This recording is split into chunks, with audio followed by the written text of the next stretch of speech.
eBay sellers, you have landed on episode number 270 of eBay the Right Way. Today's date is May 20th, 2026. I will be chatting with another Rachel, this one in Rhode Island. Announcements. The first Happy Mail goes out this week. Thanks to all who signed up for the maiden voyage. This is a fun new project, and I can't wait to get your feedback about all the goodies inside the envelope. Subscribers will receive an email about the mailing, that it's on its way, so be sure to check your spam if you don't see it. And if you want to get in on the next mailing, sign up for the Mail Club by the end of May for the June edition. The link is below the podcast. Okay, now let's chat with Rachel. Hey everybody, welcome back. I have yet another Rachel with us this week. And how are you doing this morning? I'm doing great, thank you. Good. And you are located in? I am in currently Rhode Island. And I'm in Portsmouth, Rhode Island, which is on the same island as Newport, which everyone knows where Newport is for the most part. So I'm 2 towns north of there. Okay, and you get the award for the first person on this podcast from Rhode Island.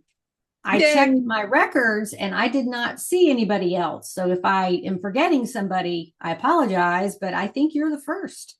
That's amazing. And how big is Rhode Island? It is not very big. I live on an island that is, oh gosh, I don't even know, like 4 miles long, I think. Mm-hmm. And that is the main island of the state, called Aquidneck Island. I can drive from here across 2 bridges over to Connecticut in about an hour, I think. Mm-hmm. And then Massachusetts is about 15 to 20 minutes away. Okay. So we go there frequently. How did you end up in Rhode Island? Because not very many people are from there or have lived there. That's right. So we are a military family. I met my husband in the military, 20 years ago, I think. Mm-hmm. And so I did 5 years and decided that was enough for me. And after we got married, we got sent straight to Italy, which was a true bummer for 3.5 years. No, it was fantastic. I was with a man who was in the Navy and he spent time there, and that was like the highlight of his life, other than me, definitely. Of course. But just wow, what a blessing. Yeah, we call it our extended honeymoon. So that was fantastic. So I've been attached to the military for about 25 years total. And we decided that he's going to retire. And so he'll hit 20 years in September, and we are moving, unfortunately, from Rhode Island, which we love. It's beautiful here. We are moving back to my hometown in Indiana. And all of our family's there because, lo and behold, us Hoosiers found each other in Virginia somehow. We are going back and good business connections and things in my hometown. My family's there and his family's close. So it'll be great, especially, having the kids near their grandparents for the first time like that. Okay. And how many children do you have? I have 2 girls, a 9-year-old and a 12-year-old. Okay. And they're pretty excited too. So good. Okay. It'll be a good change. And that's coming up, you said next month? Yes. Yeah. We are leaving the week after the girls get out of school. Okay. So, yeah. They get out of school late in comparison to a lot of other areas, I think. So most schools end this month, and they are in until the 17th of June here. Oh, okay. Yeah. So I haven't mentioned to them that they'll be starting school in August. Oh, yeah. It's earlier in other states, right? Mm-hmm. Yes. So they'll have a short summer, unfortunately, but. Well, they're resilient. They're young. Yes. It'll be an exciting adventure. So. Yeah, Good. they're pretty incredible kids. Yeah, you mentioned resilience, and that's one of the things I worried about because we didn't come from military families, my husband and I. You know, our grandfathers were in the war, World War II, but that's pretty much it. And so we were kind of concerned about bringing them along, you know, on this, you know, moving every 3 years kind of adventure. And it's been pretty neat to see them, you know, blossom, and they're amazing at making friends, and they're very open-minded, and, you know, they'll just jump in and do all sorts of things. So it's been really, really neat. So I'm Yeah. very proud of both of them. That's one thing about military families is adaptability. You Mm-hmm. just you You just go have with the to. flow and adapt, and but you also have the support of other military families and all of the infrastructure of the military. So I guess I'm thinking you don't feel quite as alone because you Right. have other people. Good. Yes. And that'll be a big change too, getting real jobs and figuring out all those things, you know, everyone has to worry about every day that we haven't had to because we've kind of had our hands held this whole time. So Right. we're a little bit anxious about that part of things, but it'll be Well, fun. welcome to the real world. Thank you. Now you're going to have to coordinate moving your eBay business. Is How many items do you have? Do you have a big inventory? I started selling about a year ago on eBay, and I went a little bit crazy over the yard sale season and kind of filled our garage. And so I have been working on getting, you know, selling off of that inventory. I've Mhm. done pretty well. I currently have about 250 items listed. I think I reached 300 at one point. I'm down to a 50% off sale on eBay. Most items are 50% off, but I keep finding more things. So we've already had one yard sale, and we're going to have one more next month to Mhm. try to finish things off. But it has been kind of a bummer in that respect, only because we originally thought we would stay in another year. For some other reasons, we decided just to go ahead and retire. And so I thought I'd have another year to kind of move through my inventory. But it's kind of one of those situations where you find something, you're like, oh, this is a great item and I'm going to be able to triple my money on it. Well, no, you're going to have to not let it sit for very long to find the right buyer. You're going to have to sell it for maybe at cost or $10, $15 more instead. Mhm. So, which is still something. I haven't gone in the red on many items, and if I do, it's just maybe a dollar here or there, Mhm. but not many. So that's been a bonus. Well, I thought you'd been selling a lot longer. So No. the little teaser for your podcast here was that you'd been selling for several years. Uh, Oh. well, so you fooled me. What got you into eBay selling? Well, I think I've always kind of had an entrepreneurial thing. Like from a young age, I was the kid that would go around trying to sell our neighbors everything, you know, rocks that I painted, or, you know, sit on the front porch and sell paintings, you know, just anything. And it Right. wasn't necessarily for the money. It was just kind of this, I mean, I think a lot of us have that feeling of pride that we accomplished it almost. Like, Mm-hmm. and so I've always kind of been like that. I started watching, my mother actually got me starting to watch The Crazy Lamp Lady, Jocelyn. Okay. Yeah. Uh-huh. And I just, you know, she's cute and her voice, you know, is really soothing and things, but she's kind of looks for things that I like too. I'm a art pottery, I love dishware and things like that. You know, I just kind of was thinking about it, and I'm like, you know, I can do that too. Why don't I try to do this on my own?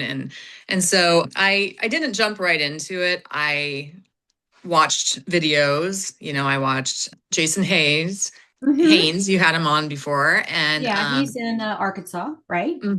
yep, and Stephanie Fusen.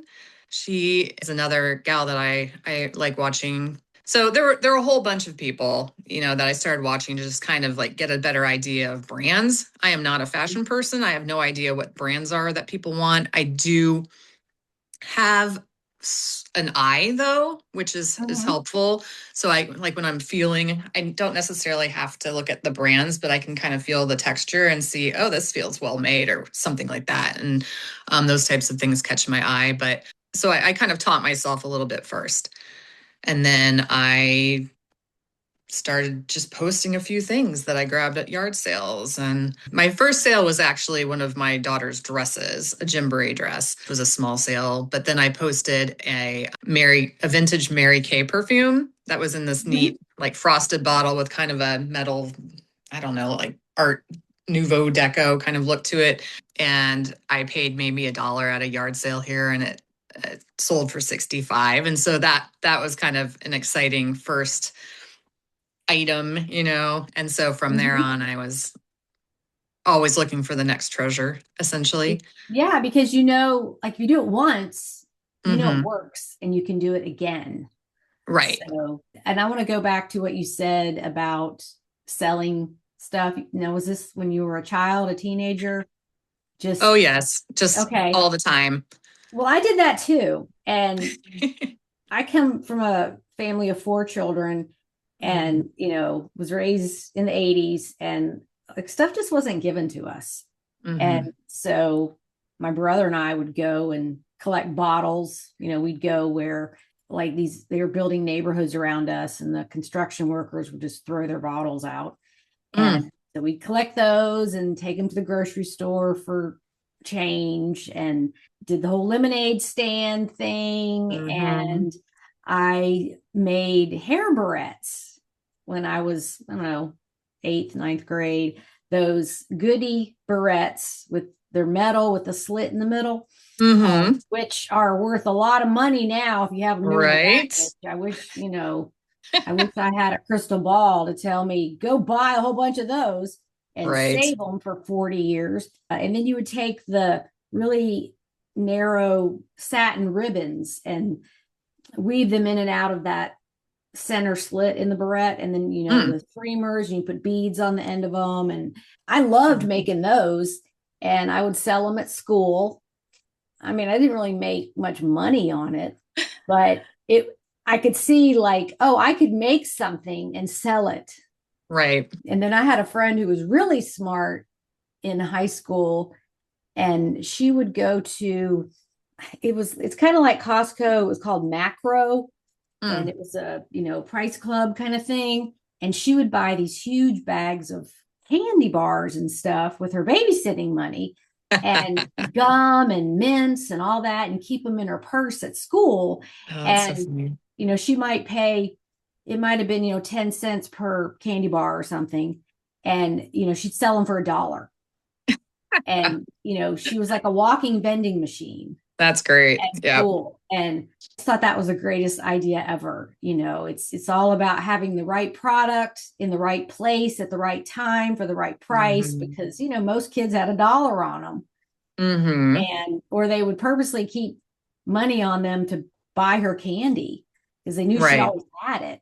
So you look back at things like that you did as a kid or a teenager, and you realize, what, I had the entrepreneur gene all along. I Yeah. just didn't realize it. And, now in this day and age, we've got the platform and the internet and, all of the Mm-hmm. things that in place to make it work. But you do have to have that mindset of, okay, I'm going to try this and see if it works. And if it works, you keep doing it. Yeah, definitely. Oh Yeah. yeah. No, it's a lot of fun. And I think also it's the treasure hunt. I think that's part of it. That is a big drive for me anyway. I kind of call myself an everything seller, but Mhm. like I mentioned, I have certain favorites. When I go to estate sales or yard sales, I am not necessarily looking for anything specific. It's just kind of what hits me that day. Right. I love that. You have your Mhm. things that, well, let me check this. If you're in the thrift store, let me check this section. But Mhm. you have an open mind for anything that might pop up. Right, And I right. love finding those things like, what is this? Never seen this before. That's where you can use your curiosity as well as your business acumen to find those bigger scores. It's the unknown that is Hmm. so intriguing for us resellers. We're delving into the unknown when we go to estate sales and garage sales, because there's just no way you can predict what's going to be there. Hmm. Yeah. Absolutely. Well, do you want to talk about some of your sales? Interesting, unusual? Sure. So, one of the first things that I kind of was hearing over and over again, and maybe it was the time of year that I started listening to a lot of the sellers, but Halloween, all the things from Halloween sell pretty well, especially yard, haunted mansion kind of stuff. And Yes. so, one of my first trips to a local Goodwill, specifically for sourcing, I ended up finding this plastic box with buttons on it. And I was like, what on earth is this? Like, it's got to be some weird He-Man toy or, just something. I mean, it was just this gray plastic box. And I could tell it was a toy. It was kind of lightweight. When I opened it, there was like a skull inside. And I pushed the button, and all of a sudden it was like, at me very loudly in the store. So I was trying to then figure out how to turn it off, but it was like $3. And one of the things I realized is I think this is a Halloween thing. And so I'm like, for $3, I'm going to go ahead and take it home and just do a little bit more research on it. Well, come to find out, it's Spirit Halloween, and it connects to other things they sold at Spirit Halloween. It basically was this high voltage box, technically, like pretend high voltage box. And so it worked. Did what it was supposed to do. And so I ended up selling it for about $100.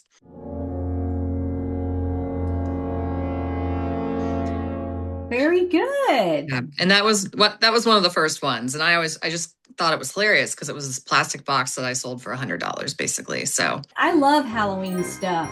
I mm-hmm. list it all year, and some people, that is their favorite holiday. Right. Oh And yeah. They go all I can out. see why, because there's no gifts involved. Mm-hmm. You just dress up, decorate, and have fun. Mm-hmm. I And would definitely. yeah, it's sort of like a no pressure holiday, because you don't have to worry about buying gifts for all these people and going to events you may not want to go to. Mm-hmm. Oh, Cooking. Yeah. yeah, cooking, exactly. You just Halloween party, you have hot dogs and pizza, and Mm-hmm. go with it. So this has nothing to do with Halloween, but I've been seeing these reels on Facebook about people dressing up in this giant inflatable T-Rex costume. Have you seen these? I Oh was like, yeah, they're I hilarious. I want to find one of those, because they're just hilarious. Like, The they're little arms. it'll be out in the yard, and like the husband will be inside of it, and the wife will come home, and then he'll jump out and move and Oh. scare them and stuff, and or people fall over and they can't get up because it's like the Right. arms are so short. Yeah, I'm kind of like a T-Rex. I have short arms, and it's like me and my short T-Rex arms. So it's like, I don't know. I think those yard inflatables can be really hilarious, and those are huge sellers. yeah. I haven't found any of those because I know what's the brand? Jimmy, I think. Yes, That's a yes. big one. And Gemmy. Yes. yes, yes. I haven't found any of those yet, but I keep looking. We used to do back when I was all into Amazon retail arbitrage. As soon as the Halloween stuff would come out, we'd go, meaning other sellers, to Home Depot and buy them. Mm. And like, I never bought a huge cartload. I would get a few, and then you just have them. And as Halloween gets closer, the stores run out, and Oh. you've got it on Amazon for like 3 times the price of what Home Depot or wherever they're sold. Home Depot was the Hmm. best place to get them. and, new in the box and all that kind of stuff. And those were quite lucrative. And I just thought, what a thing to sell, Halloween inflatables. But Right. it's so easy to ship. It's just in a little box. Yeah, And, if you definitely. find them used, you do need to test it. So I did find a Hmm. few used, and, here I am in my family room inflating this giant skeleton or whatever it was to make sure it was okay to sell. And I don't see them much anymore, but for the Hmm. listeners, that's definitely something to look for, because some of them were limited edition. Some of them Mm. are Disney, like the Ursula from Little Mermaid, Mm. like the scary octopus queen lady. Right, right. That one's worth a couple $100 because Okay. they didn't make them. They make different ones every year.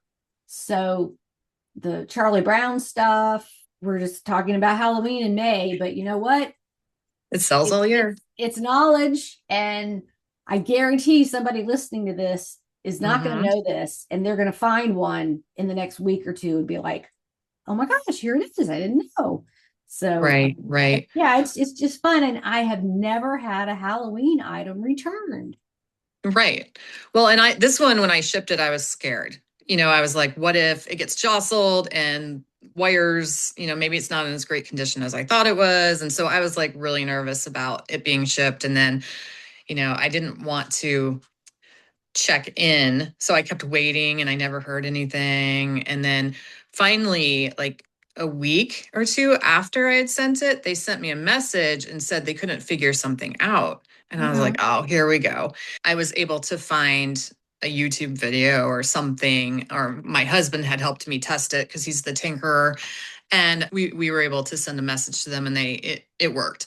So they were Mm-hmm. able to figure out whatever the problem was. So but Yeah, items that like that happened. definitely cause a little bit of anxiety when you ship them. So, I had that happen with an electric blanket once, oh, and it was an interesting. older one. And the older ones, they get hotter Oh, because they kind of change the way they make them because hmm. of burn injuries, especially on uh, people with, maybe nerve sensitivity or that kind of thing. And so the lady got it and she's like, this doesn't work. I had pictures of it with the little light on that it lights up. I tested it, everything. I knew she didn't have the cord plugged in all the way on the unit on the Oh, blanket. I was like, yeah. I kept Hmm. telling her, you got to push it in. It's older. You got to push it in really hard. And she couldn't figure it out. She returned it. Oh no. And well, it sold again. That was fine.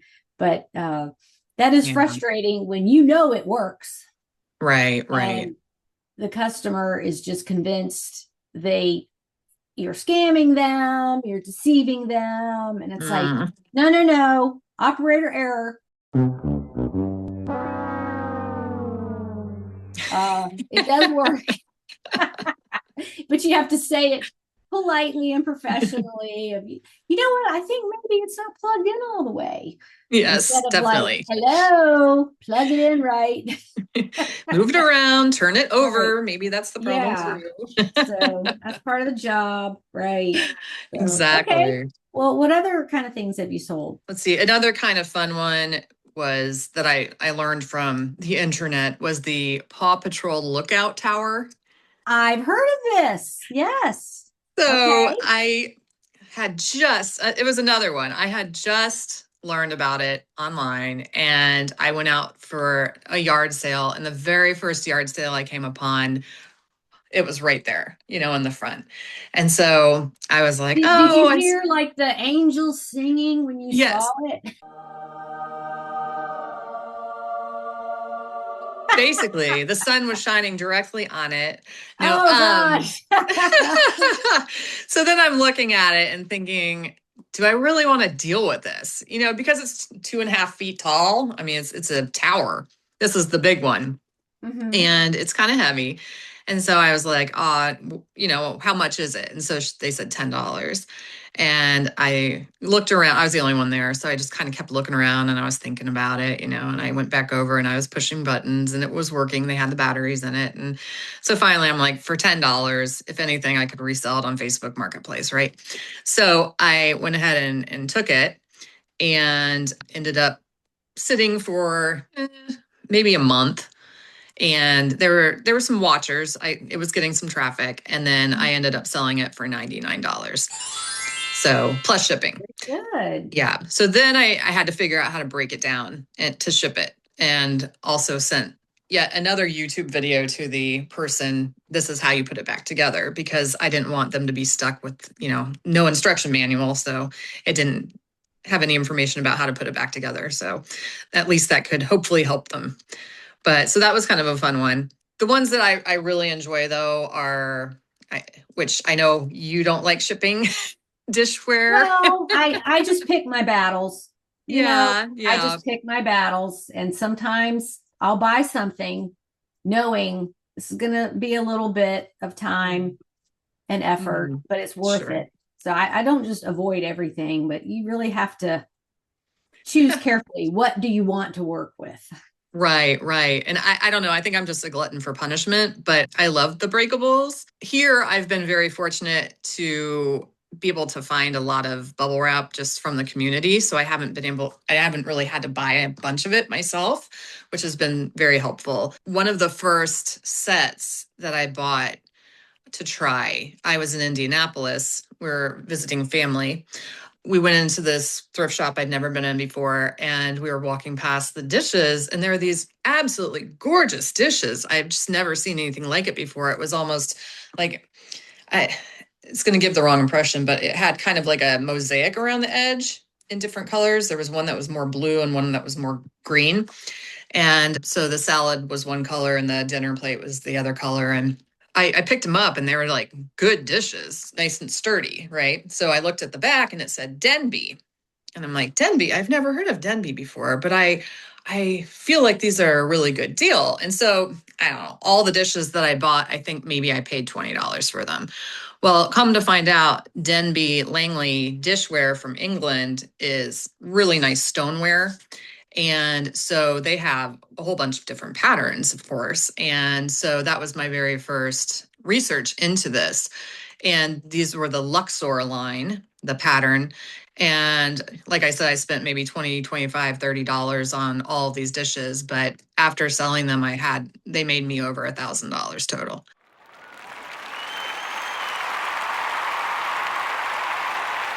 They were gorgeous. Yeah. Wonderful. And I hauled them. Yeah. I hauled them all the way back from Indiana to Rhode Island in the car. So, and we also used that for taxes. Right. Oh, as a write-off Deduction, for mileage. Right. Right Okay. off. Hey, yeah, absolutely. That's in my future plan is road trips.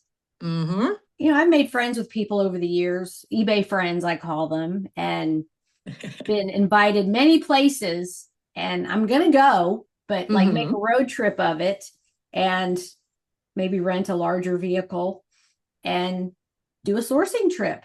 Yeah. It's fun and you meet new people and go different places. And as long as the people I'm visiting are okay with me coming onto their sourcing turf.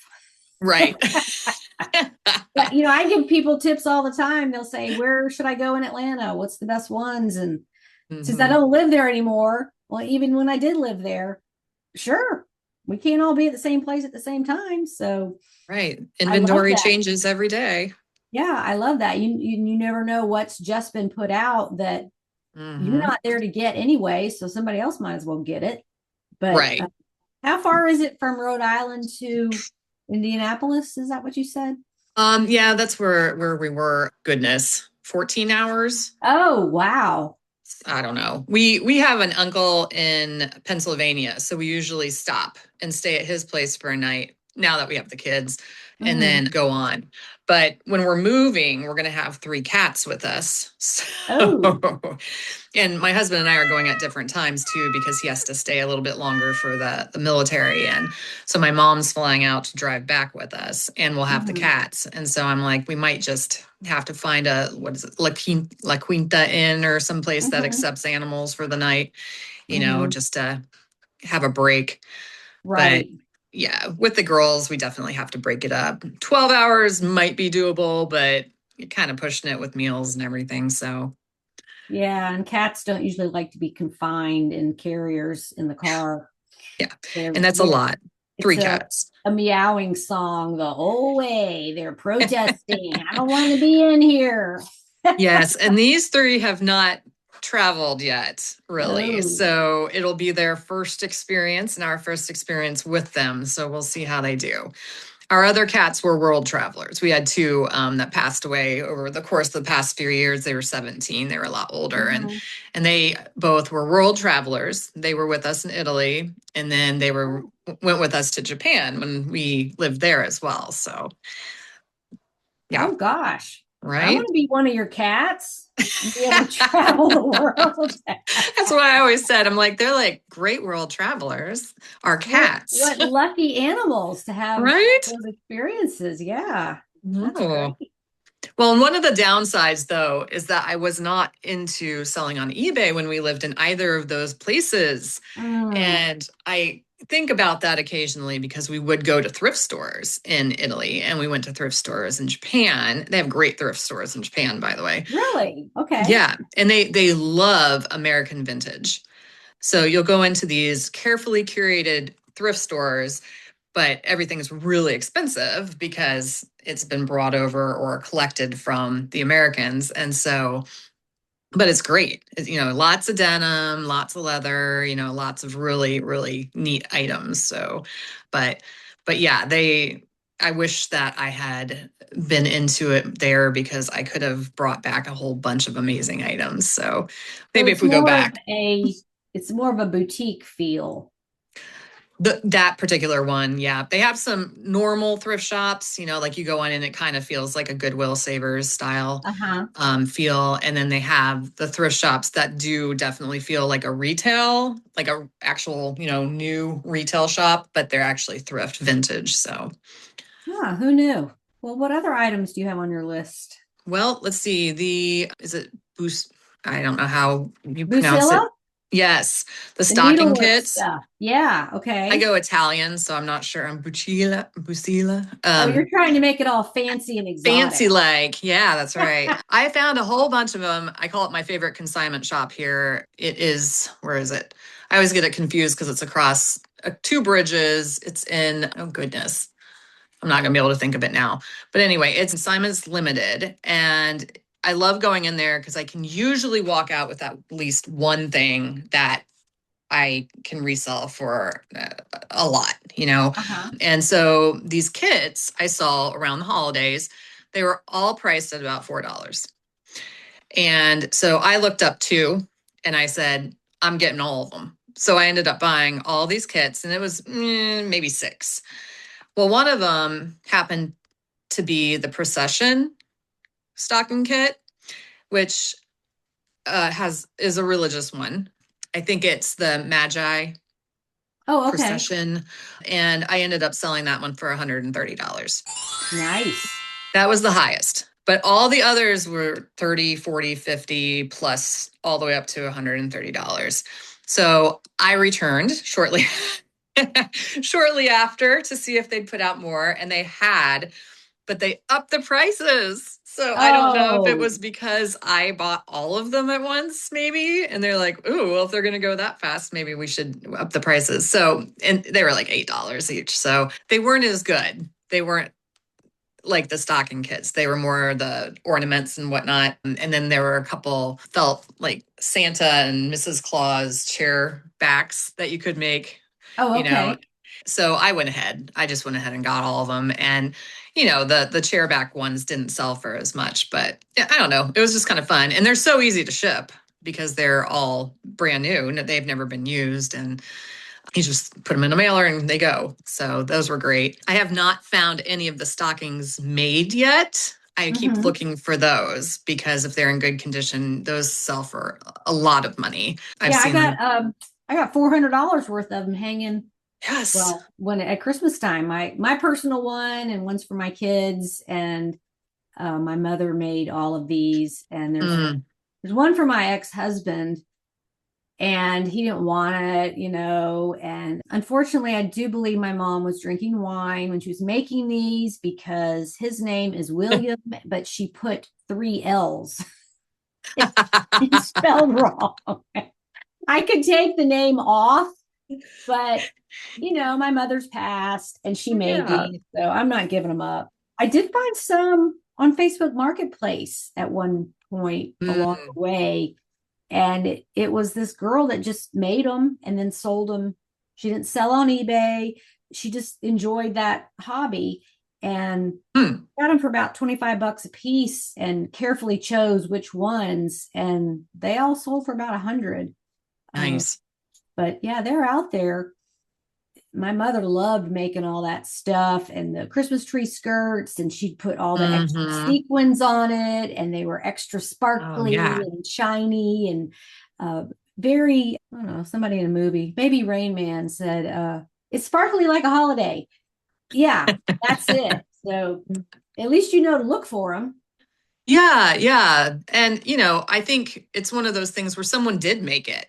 It may Right. have been a kit, but they're nice. They're really nice, And the nicely time done it in the takes to time. make those is Yeah. just, I don't even know how to estimate how much time it takes. Mm. I made one for my mother after, you know, she made them for all the kids and our spouses and the grandkids. And I was like, well, I'm going to make one for her. And Hmm. this is, I don't know, late 90s, maybe, before I got addicted to the internet and I did crafts. And I don't even know what happened to that, but it took me several months of working on it at night after the kids went to bed Mm. to make it. And I would do it again, but Yeah.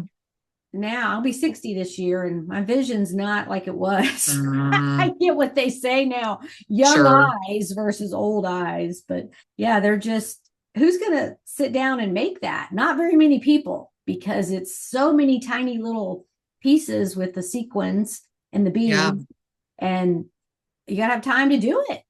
Right, right. Yeah, and I don't have patience for things like that. I wish I did because I love embroidery. I love the look of it. I would love to do it myself, but I find that I get very impatient when I'm trying to Mm-hmm. do very small things like that. Everyone's like, "Oh, it's Mm-hmm. very relaxing." And I'm like, I get annoyed because it's not going fast enough. Like that's just Yeah, me I do personally. too. I'll get Yes. halfway through a project, whether it's reading a book or, Hmm. you know, some of the things I make, like my own books I write and stuff. Uh-huh. I'm very excited when I start it. And then I'll get about halfway through and I'm like, okay, I'm ready for this to be over. And, you know, you just push yourself to get it done. The thrill is gone, kind of thing. You need another dopamine hit to continue or something. Yeah, and then Yeah. you just think about, okay, when this is done, I'm going to be so happy that it's done. I'm going to be proud of it. You know, I made this. But I think a lot of people are like that, especially reading books. It's like, okay, I'm halfway through. Do I want it to be over? Yeah, I'm kind of ready for this to be over. You got to So, have the cliffhangers every chapter, right, right? right. So the Busilla things you found, those were all the stocking kits. Yeah, most of them were. Some of them Okay. were the ornaments and then Mm-hmm. the chair toppers, I think they're called. But the chair toppers weren't, I don't think those would be like a bolo by any means, just Well, some something of fun. the like cross stitch kits Mm-hmm. that sell for so much money, and this goes for any brand, like Dimensions or, you know, any of those brands, is some of them are just like, why does this sell for so much? It's not that pretty. It's Mm. really, you know, basic, but it's all supply and demand. You know, maybe somebody Sure. had this in their home and it got lost in the move or got destroyed Mm-hmm. somehow and they want to make it again. And Right. can't you can't let your personal opinion factor in. Like, Oh yeah, I don't want to sell definitely. this because it's not pretty or cute. It's, it Hmm. might just be like a field with a house in it or something. It's not striking or unusual. It's just pretty plain looking, but some of those sell for over $100. Yeah, I need to get better with those. Especially, I feel like in Indiana, where I'm at, there's a lot of like church thrift stores. And so I do know that there's a little bit heavier like needlecraft and yarn and things like that. And so I've been trying to learn about different types of yarn. The kits, other than the Busilla ones, I have no idea like what the good sellers are. So I'm gonna have to do some more research for that. The thrifting out here is amazing. There's like so many antiques, tons of vintage. New England just is full of a lot of it because it came over on ships and stopped Right. here for the most part because Mm-hmm. it was too expensive to haul it anywhere else. And so, it's slowly eked over. And so now you have like, it's like here in California, I think. And in between, you have some of it. So I'm a little bit kind of nervous about what my pickings are going to be in Indiana. But like I said, I found all that dishware there, and so Mm-hmm. I might have to just kind of change my style of eBay a little bit because of that. One of the things that I have started looking at are like the different auctions, but local pickup. I know you just talked about Right. this The last week online too. auctions. Right. Yeah. And the one that I started with is CT Bids, which is, I think, Carrying Transitions Bids. Yes, that is a national company. Yeah. And it Mm-hmm. was really interesting. And they have a few down in Newport every once in a while. And that was the first one I ever did there. I ended up bidding on some framed prints. They're Robert Ferber prints. He did the botanical, like the months of the year, the big, Mm-hmm. beautiful botanical floral things. And And that's um, very trending now in the boho aesthetic. yes. And they're I gorgeous. And it's Yeah, I cool follow because these ones on Facebook, and it's just, a room decorated in the boho style, and almost all mm, of them have those framed botanical things like leaves or flowers or whatever. That's right. really trending right now. Yeah, and this one has the added bonus of it's the months. And so I Oh, ended up okay. having, I think I got 5 of them for $16, and they were all really nicely framed. They looked vintage. The paper on the back was peeling a little bit, so they've been around for quite a while. But I ended up selling those, all of them, a couple locally, and then the rest I actually had to ship 2 of them to California. So that was kind of a pain. But I did it. And so I ended up, making around $300, I think, on those 5. Yeah, they were great. So, but I don't know. The artwork can be a huge pain to ship. So I'm kind of like, do I really want to do this or not? I love it. I love artwork. Maybe the smaller ones that fit in boxes. So Maybe you take it out of the frame and put it between two pieces of cardboard. That's what I do. I just don't maybe fool with the frame. the frame's part of Sometimes it, though. It's I beautiful. know sometimes the frame is unusual, and Mhm. that's part of why they buy it, but it's a choice you can make, and you can even put that in your listing. Hmm. Cheaper shipping if you just want the artwork and you're going to ship it between two pieces of cardboard. And it's very fast and easy to do it that way. You don't have to worry about packing material and all that stuff. Mm-hmm. You're right. The frame is the added bonus. That's what they want. Yeah. And these were sealed also on the back, like they were professionally framed. So they had that Right. seal over it. So it So wasn't just purchased at TJ Maxx 2 weeks ago. correct. Yeah. Yeah, exactly. So that was kind of fun. And I keep looking at that one. They have a lot of those in Indiana too. Newport's a fun place to go for the estate sales because Mm-hmm. not only do you get to go to an estate sale, but they're usually in these historic homes or mansions. So it's been a fun history lesson. I just go in and poke around and see all the, just the wallpaper and the flooring and all the Well, isn't antiques and there things. a lot of old money in Yeah. Rhode Oh yeah. Island? I watched those like America's Castles and uh, Mm. the Gilded Age, where they show all Oh these yes. summer homes, and it's just fascinating to me. But that kind Hmm. of trickles down to regular people that have been there a long time and have expensive things. Yes, yes. Yeah. Yeah, no, the Vanderbilts and the Astors all had their summer homes here. And I think it's the Gilded Age. Isn't that the name of the TV show that is on Yes, that HBO? is the name. I have not Yeah. seen that. I'm more Oh, okay. on YouTube, like the History Channel Mm-hmm. documentary stuff, but they go over just the wealth Oh, is yeah. It was insane. unimaginable. And then the the second, third generations down from the ones who became wealthy, they just threw it all away. Like, how Mm, do you spend that much money? right. You know, I guess and if it's you're just used to it. gone. And then a lot of the homes were or went to the state as Hmm. a national treasure, and like the Biltmore here in Asheville, North Carolina, Yes. and the state handles it. Yeah, Yeah. like how do these people run out of money? What the Well, heck? and the upkeep's so expensive too. They have a Mhm. handful that are open. They're basically museums at this point. Right. So you can do tours. I would love to do that. And now they Mhm. have it where you just download something to your phone and you just listen Right. to it and walk through on a guided tour. And I visited the Biltmore way back in the 90s, and we went on the tour and everything. And what I found the most fascinating was the servants areas. They were Hmm. just so stark. It looked like a prison, like Right. just a bed and a sink, and Yeah. that's all they got. And the kitchen area was like all these different kitchens, and this one cooked the food for the main house, and this one cooked the food for the servants. And it's really something to see if you've never done it. Just Hmm. and the vast expanse of the whole building is just, you just have to go and experience it in person. You can look at pictures, but I would love to go up to your area and tour some of those homes just to Hmm. experience what it would feel like to have lived there.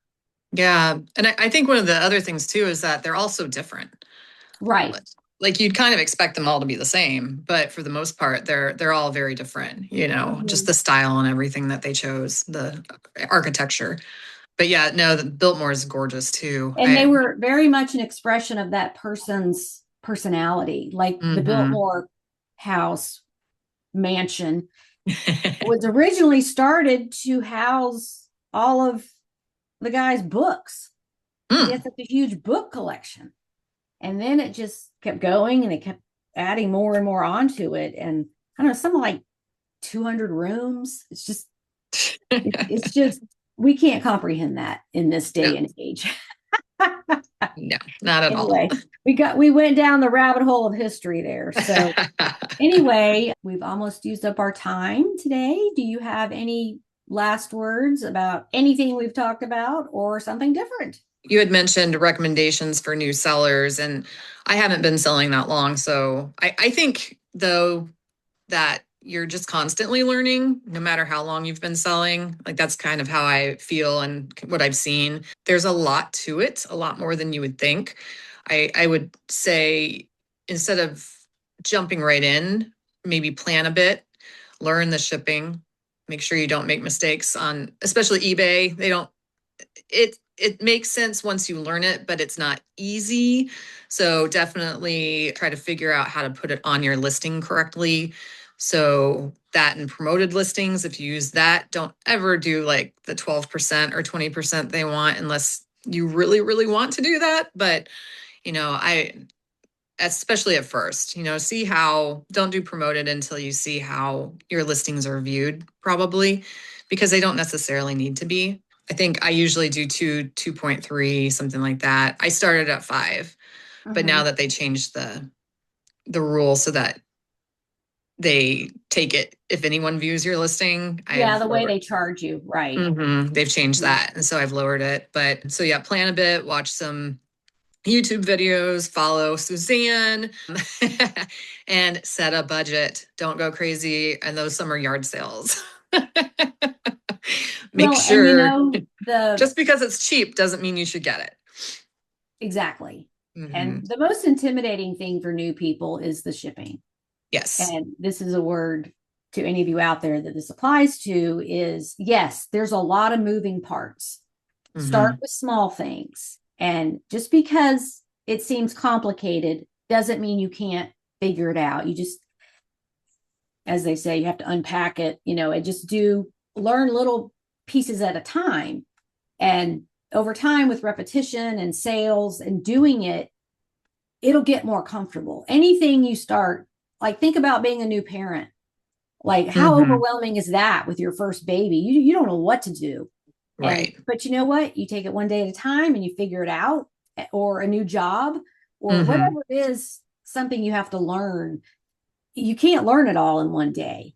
It's like swimming. You just have to get in the water and learn how to do it. You can read books about it, people can tell you, but you're not going to figure it out till you are in there doing it. Right. So, And the other thing about shipping too, I had mentioned before, I get a lot of my bubble wrap from the community, but I also go on the buy nothing pages or the free pages, even just the sales pages on Facebook. And I just ask the community if you have boxes or if you have shipping supplies, poly mailers, bubble wrap, whatever it is. I've been able to get a lot because most people have tons of Amazon packages coming every week. And so that's been a huge boon.